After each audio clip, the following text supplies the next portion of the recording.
Welcome to the Essential Podcast, your daily dive into the topics that shape our world. Tune in daily for the essential conversations you need to hear. Right. So today we're diving into AI, Yep. but not the, robots taking over the world kind of AI, at least not yet. Right. We're talking about AI that could literally fit in your pocket, like actually in your pocket. Yeah. Yeah.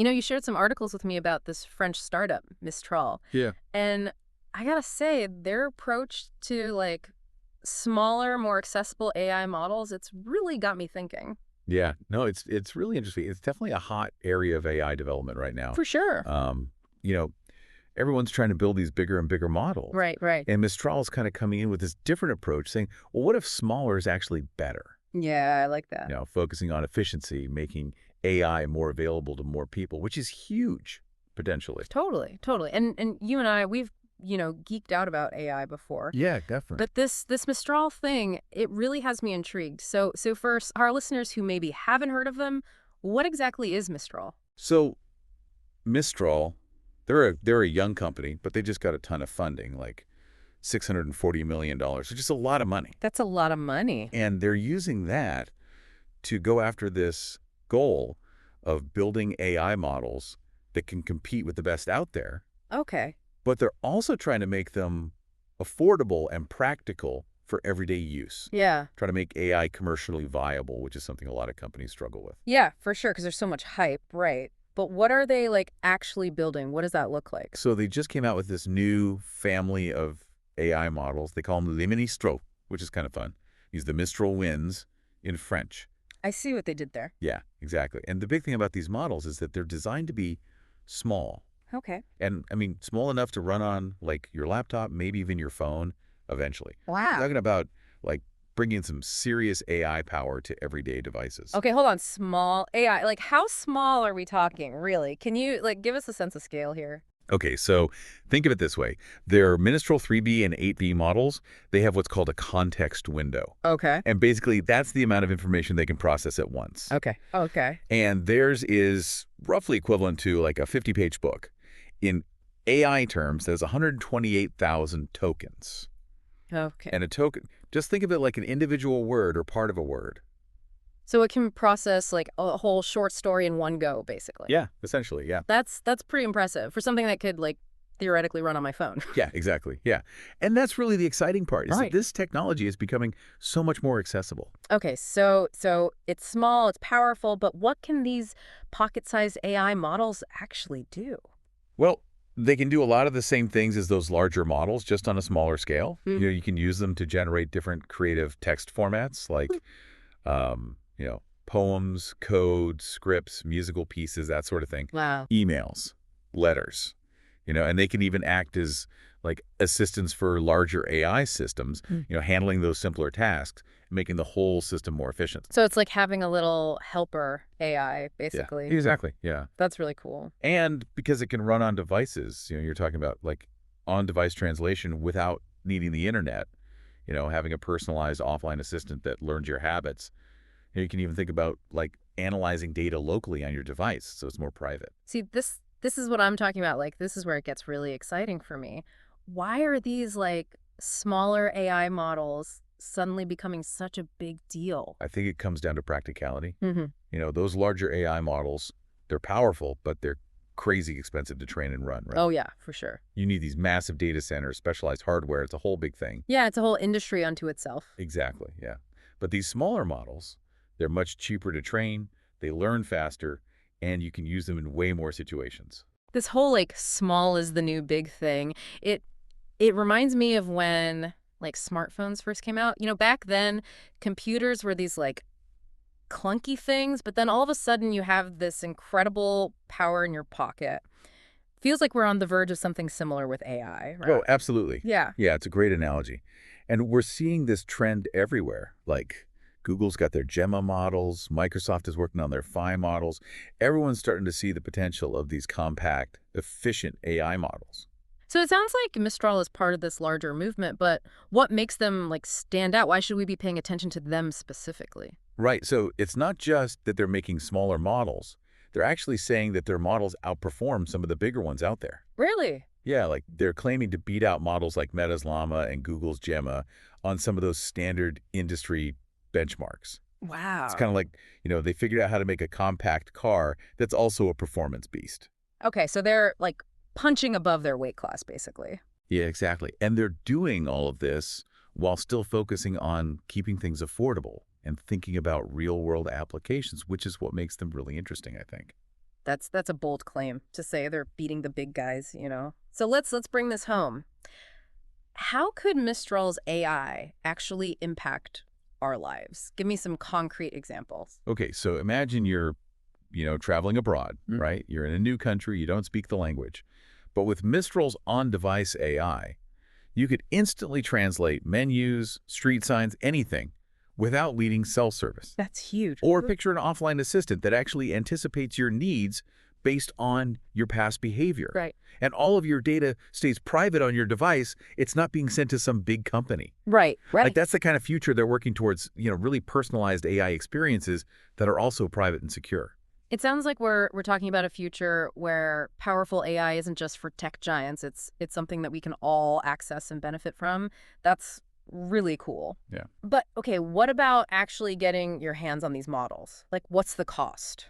So Mistral, they're offering downloads for researchers who want to play around with the models, experiment with them. That's good. And then for businesses, they have what they call a token usage licensing model. Okay. So you basically pay for how much data the model processes. So it's like you pay for what you use, basically. Yeah. Exactly. Makes sense. Yeah, it does. It does. Well, it sounds like Mistral is really betting big on bringing AI closer to us, literally into our devices.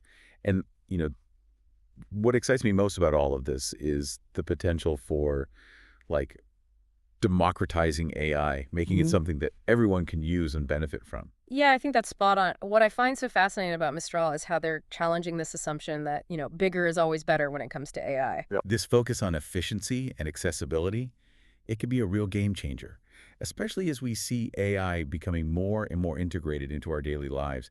It really makes you wonder, like, what amazing things will we create when these powerful AI tools are no longer limited to just big corporations and research labs? That's a great question. That's definitely something to think about. All right, everyone, get ready because we are diving into some seriously cool AI stuff today. Yeah, we're talking about the future of how computers see the world. Exactly. We're breaking down a new research paper from Meta about something called point tracking. Point tracking, for those who don't know, is basically how computers follow objects in videos.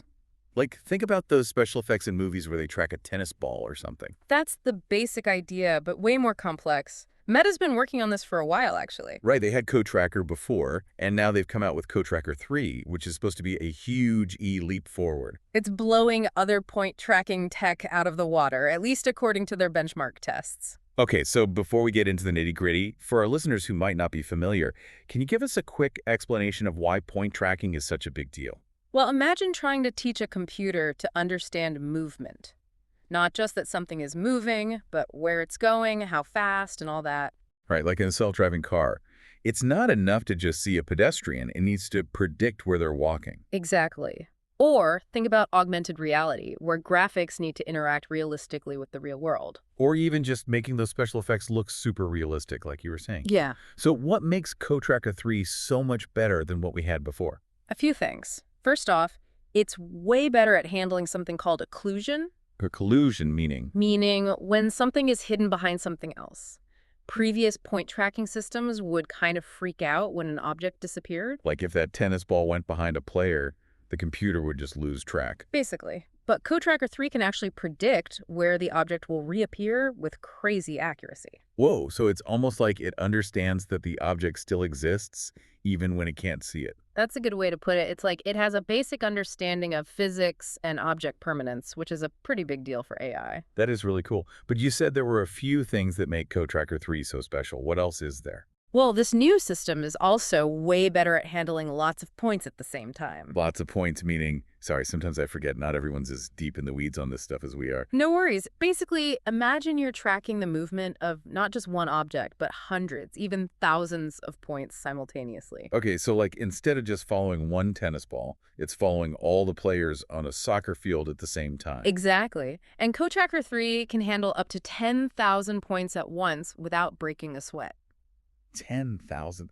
That just sounds excessive. Like, why would you even need to track that many things? Think about it, for a computer to really understand a complex scene, it needs to track a lot of information. The more points it can track accurately, the better it can understand how everything is moving and interacting. So more points equals a more nuanced understanding of the scene.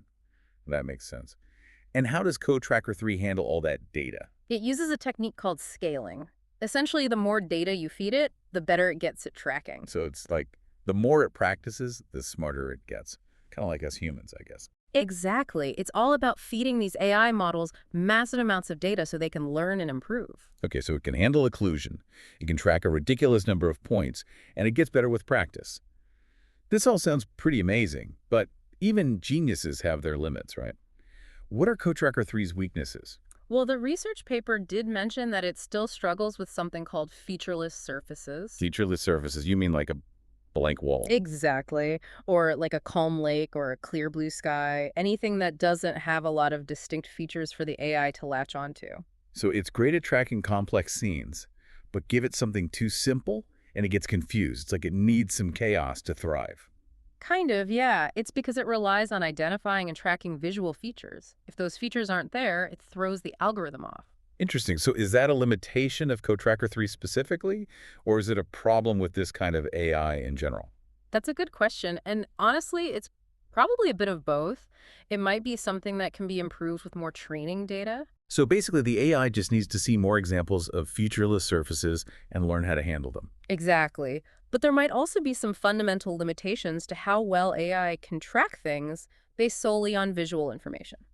Okay, so maybe there are some things that are just inherently difficult for this type of AI to grasp. But even with those limitations, this all still sounds pretty revolutionary. Oh, absolutely. The potential applications for this technology are mind-blowing. All right, well, in that case, let's shift gears a bit and talk about what this all means for our listeners. Sure. So imagine you're watching a basketball game, right? Okay, I'm imagining. Now, imagine that CoTracker 3 is analyzing every player's movement in real time. It could predict passes, shots, even anticipate steals with insane accuracy. Wow, that would completely change how we analyze sports. Coaches could use that kind of data to strategize. Teams could use it to scout players. Exactly. And it's not just sports. Think about self-driving cars. With CoTracker 3, they could be even better at predicting where pedestrians or other vehicles might pop out from behind obstacles. That would definitely make self-driving systems safer, which is something we definitely need as this technology becomes more common. Right. And we haven't even touched on the possibilities in fields like medical imaging, where CoTracker 3 could help doctors track the progression of diseases. Or in robotics, where it could allow robots to navigate complex environments with human-like precision. Exactly. The possibilities are practically endless.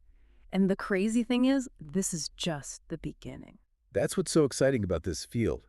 It feels like we're on the cusp of something huge. Like we've gone from teaching computers to see to teaching them to truly understand movement and predict what's going to happen next. It's a whole new era for computer vision. And who knows what kind of incredible breakthroughs are just around the corner. Well, that is a question for another deep dive.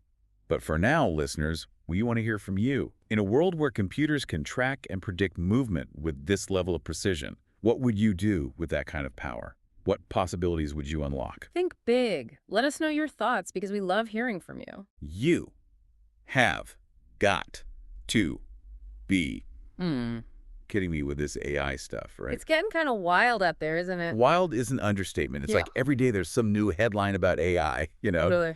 But this whole AI making movies thing, this is next level. Like I was reading that pasted text article. Yeah, the one about Blumhouse and Meta. Yes, that's the Yeah. one. And honestly, my mind is blown. We're talking about Blumhouse, the studio that brought us Get Out, The Purge, like the masters of horror teaming up with Meta Yeah. to make movies with AI. It's a wild combo, right? You've got Blumhouse, known for pushing the envelope, and then you've got Meta. I mean, their Facebook, Instagram, But they're going all in on AI. And this isn't some far-off sci-fi thing that's Yeah. happening now. It's like, whoa, hold on a second. It really makes you stop and think, where is this all going? Exactly. And it's not just like robots writing screenplays, you know. It's AI that can actually generate the video and audio, the entire movie. It's mind-boggling when you really think about it. The tool they're using is called Meta Movie Gen, and it's still super hush-hush. So this Blumhouse thing, this is our first real glimpse into how it works. Pretty much.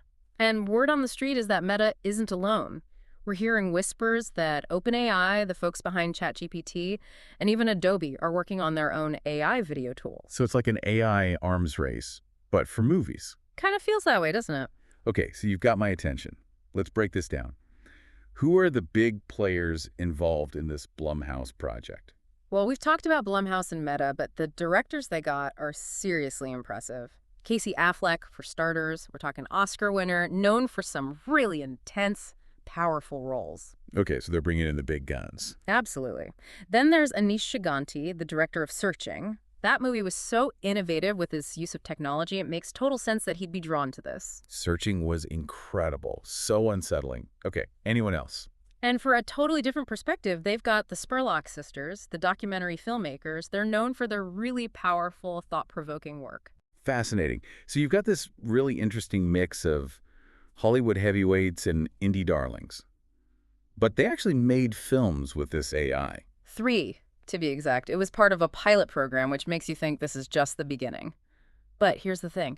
Both Blumhouse and Meta keep saying this isn't about replacing human filmmakers. Really? Because I got to be honest, that was my first thought. Like, AI is going to put directors out of a job. Right. Sounds scary. But both Jason Blum, the head of Blumhouse, and Connor Hayes, who's a bigwig over at Meta, they've both said that AI is a tool for artists, not a replacement. They're talking about enhancing creativity, not eliminating it. Okay, I can get behind that. So it's like giving a painter a new kind of brush or a musician a new instrument. Exactly. It's about pushing the boundaries of what's possible, but not taking away the human element. That makes sense. But it does make you wonder, what happens when anyone with a laptop can potentially create a movie? Is that a good thing? It's the million-dollar question, isn't it? Does it diminish the art of filmmaking, or does it democratize it and lead to a whole new wave of storytelling? So we don't have a crystal ball. We don't know for sure what's going to happen. Nope. But one thing that's interesting is that Meta seems to be approaching this cautiously. They're not just throwing this technology out there willy-nilly. They're actively looking for feedback from filmmakers, from artists, really trying to shape the development of this technology in a responsible way. Well, that's good to hear, at least. They're not just like, here's AI, go make a movie. Exactly. They seem to understand that there are big questions here, and they're trying to involve the creative community in finding the answers. That's definitely reassuring. So for our listeners who are dying to see what this AI movie magic actually looks like, can they actually watch these films? One of them, IH8, catchy title, right? Hmm. Directed by Anish Chaganty, it's already out there. Oh, wow. So we can actually see what this AI is capable of. Yep. The other 2 films are still under wraps, but we should be hearing more about them soon. This is definitely a story we need to keep our eyes on. No doubt. It's like we're standing at the edge of something brand new, exciting, and maybe a little bit terrifying. Who knows what the future of filmmaking holds? Who knows, but one thing's for sure. It's gonna be a wild ride. Okay, so get this. Tesla wants to, rebuild the world. Again. We're diving into their latest announcements, and, you found us this YouTube, and it's got some pretty wild takes. Yeah. Forget just new cars. We're talking cyber taxis, robo vans, even robots that play rock, paper, scissors. Seriously. It's easy to, get caught up in all the, the flashiness of it. Right. But what's really interesting here is how Tesla is approaching innovation. Yeah. Compared to a company, say, like Apple. Yeah, the YouTuber made that comparison right off the bat. Right. What's the takeaway there? Are they just trying to be different for the sake of being different? I think it's a little more nuanced than that. I mean, they're both tech giants, but their playbooks are totally different. Yep. Apple is known for refining, think iPhone. Every new model is an evolution. Right. Tesla, on the other hand, is going for disruption, looking to create entirely new markets. Okay. And this event was a perfect example. They unveiled 3 products, and they all target completely different aspects of our lives. Okay, so let's talk about those products. Let's start with the one that sounds straight out of a sci-fi movie. The cyber taxi. Yeah. Your car earning money for you while it's just driving around. Right. Sign me up. And there's a solid economic argument behind it, too. The video pointed out that the average car sits unused for a staggering 94% of the time. Wow. Tesla wants to tap into that. Turn your car into a mini moneymaker when you're not using it. Yeah. Imagine a world with fewer parking lots, more green spaces. That's a pretty appealing vision, but it all hinges on self-driving technology, right? Sure. Which is, still a work in progress, to put it mildly. Absolutely. And that's where the discussion, I think, gets really interesting. The YouTuber actually cited data from Tesla, claiming their self-driving beta is, get this, already safer than human drivers. Really? Yeah, apparently their beta vehicles had a crash rate of 0.13 times per million miles on non-highway roads, Wow. compared to 1.53 for us humans. Wow, that is a significant difference. But even if the numbers are promising, I mean, can AI really handle every single thing a human driver faces? There's so much unpredictability on the road. That's the million-dollar question, isn't it? Yeah. And the YouTuber touches on that. Even if Tesla's system can statistically outperform humans in, current tests, the real challenge is ensuring it can navigate the infinite complexities of, the real world. And then there's the bigger, almost philosophical question. Right. What happens when AI can learn and adapt faster than we can? Yeah, that's a whole other deep dive waiting to happen. But before we spiral into an existential crisis, let's shift gears to the robo van, or Roven, as our YouTuber friend calls it. Catchy, right? Okay. Details on this one were a bit thin on the ground. Yeah. But it seems like Tesla is aiming for like a high-occupancy autonomous transport system, essentially a self-driving bus for both people and goods. Imagine the impact that could have on urban congestion and transportation costs. It's like they're taking all the pieces of the transportation puzzle and just trying to re-engineer the whole thing. But then we get to the part of the announcement that's both fascinating and a little bit unnerving. The robots. They even had one on stage playing rock, paper, scissors. Yeah, the Optimus robot. Yeah. It's arguably the most ambitious and potentially unsettling of their announcements. Right. It's designed as a general-purpose robot, capable of doing, everything from childcare to grocery shopping. Good. The YouTubers seemed particularly interested in this, suggesting that Tesla believes these robots could lead to an age of abundance. Hold on, age of abundance. I need to hear more about this. And what about this phrase the YouTuber used, ethical slaves? That's a pretty loaded term, to say the least. It's certainly provocative, and it gets right to the heart of the ethical dilemmas surrounding AI and automation. Right. If robots become as commonplace as cars, Yeah. how does that change our relationship with work, leisure, even our own humanity? Okay, we're definitely going to need to unpack that. We're diving into some deep philosophical waters here, and I, for one, am fascinated to see where this goes. So we're talking about robots ushering in an age of abundance, but also potentially becoming ethical slaves. I feel like we need to unpack both of those ideas. Where does this YouTuber even land on all of this? He seems to go back and forth between genuine excitement and then some serious concerns, Right. which I think reflects kind of where we are with AI as a whole. Yeah. But he definitely buys into Tesla's vision of a future where technology can solve some of our biggest problems. Yeah, and he definitely paints a picture of Elon Musk as this visionary leader, almost like a real-life Tony Stark. There was some pretty bold parallels in there. Yeah. He even went as far as to say that Elon Musk is the smartest person in the world. Okay, hold on. I need to pump the brakes on that one for a sec. Smartest person in the world. That's a pretty big claim. It is, yeah. And I think even the YouTuber was being a little tongue-in-cheek when he said it, but he did bring up a point that I found interesting. Okay. He said that Tesla is the only profitable electric car company right now. Is that true? He's right. True. As much buzz as there is around electric vehicles, actually making money in that market is really challenging. Right. And he's right. The YouTuber pointed out that Tesla has a significant head start in terms of, innovation, scaling up production. It puts them in a unique position. Which I guess plays into why they're even attempting something as wild as these new products. Yeah. It's like they're playing 4D chess while everyone else is still trying to figure out checkers. It's a good analogy. And the YouTuber actually argues that this kind of ambition is crucial, Okay. even if they don't nail it on the first try. And he contrasts that with Apple's, recent iPhone release, Right. which he saw as, incremental improvement, not true innovation. His point was that Tesla's willingness to take these risks can actually push the entire tech world forward. He even said that we should be encouraging this kind of boldness rather than just focusing on all the potential downsides. He did, yeah. And it made me think about how public perception can really impact, technological development. Like, Right. if everyone's so busy criticizing a new idea, it can stifle progress. Yeah. But a healthy dose of, optimism, that can create the space for those breakthroughs to happen.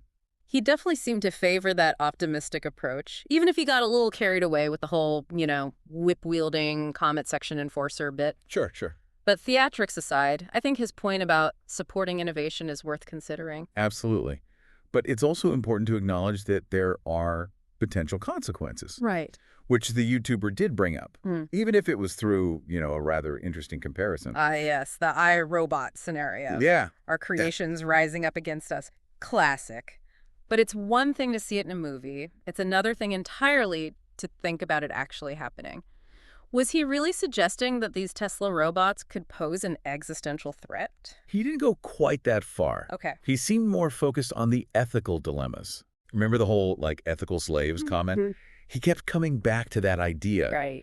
even while acknowledging his own excitement about, the potential of AI. Yeah, it's like he's simultaneously captivated and terrified by this technology.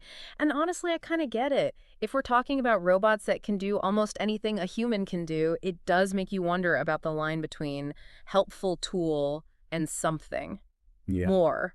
Exactly. And that line isn't always clear. Right. The same AI that could lead to a world where the robots handle all the, tedious tasks and we have more time for leisure could also create a whole new set of problems that we haven't even considered yet. Okay, so we've got self-driving cars potentially reshaping our cities, robots promising to free us from work, and enough ethical quandaries to fill a philosophy textbook.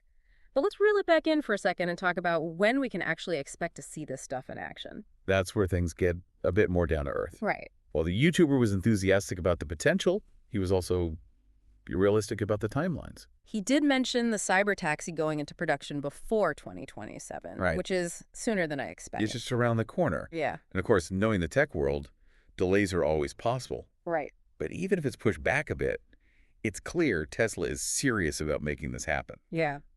The Robovan and Optimus, however, seem a lot further out. Yeah, those felt more like glimpses into the distant future. Right. Especially given all the ethical and logistical hurdles that we've been discussing. And that's just, what we can predict now. The truly fascinating and potentially daunting aspect of all this is that the long-term implications are impossible to fully grasp. Which brings us back to that age of abundance idea. Right.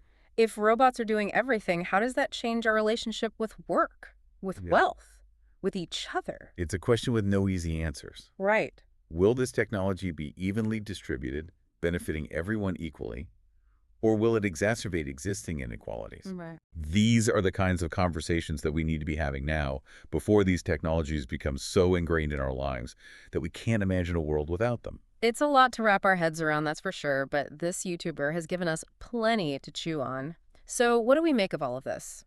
Is Tesla on the verge of ushering in a new era of technological utopia? Or are we heading down a path paved with unintended consequences?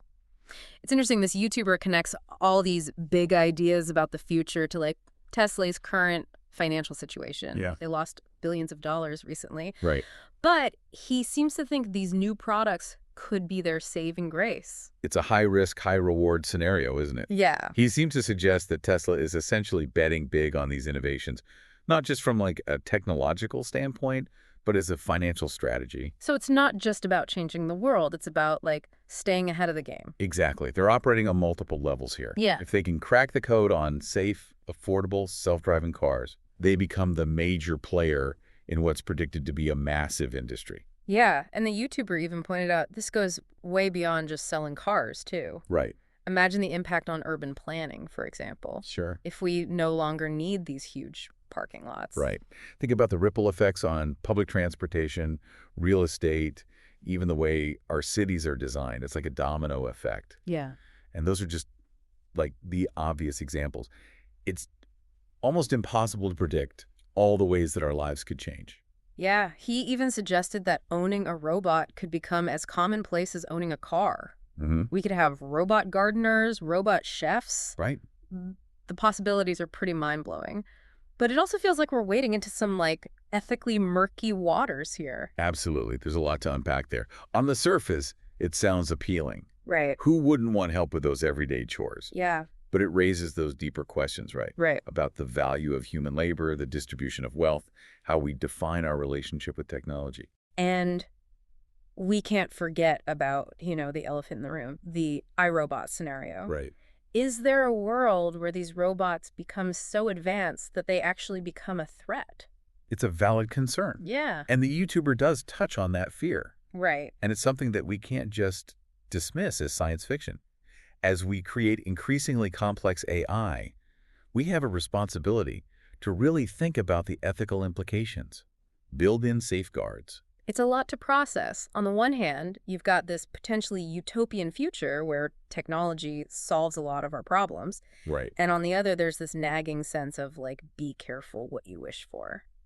What I find fascinating is that we're not just theorizing anymore. Right. These technologies are being developed right now. Right. The YouTubers, excitement, anxieties, that whole ethical slave dilemma. Yeah. It reflects, I think, a very real mix of emotions that a lot of us are feeling about the future. It's like we're on a runaway train heading towards a destination we can't quite make out. Exciting and terrifying at the same time. And that's the thing about disruptive technology. Yeah. It doesn't wait for us to catch up or figure it all out. Right. It just keeps moving forward. Well, this deep dive has definitely given us a lot to think about. Self-driving cars, robot assistants, a potential age of abundance. Tesla's vision is nothing short of radical. Whether it's the future we ultimately want is a question I think we all need to consider. What do you think? Are you ready for a world with Tesla at the helm? Or does this all feel a bit too much like a science fiction thriller? Let us know your thoughts. We are diving into the comments section next. Thanks for tuning in to another episode of the Essential Podcast. We really appreciate you listening. Remember to join us tomorrow for fresh insights, and don't forget to subscribe so you never miss an episode. Stay informed, stay curious, and until next time, keep exploring the conversations that matter most.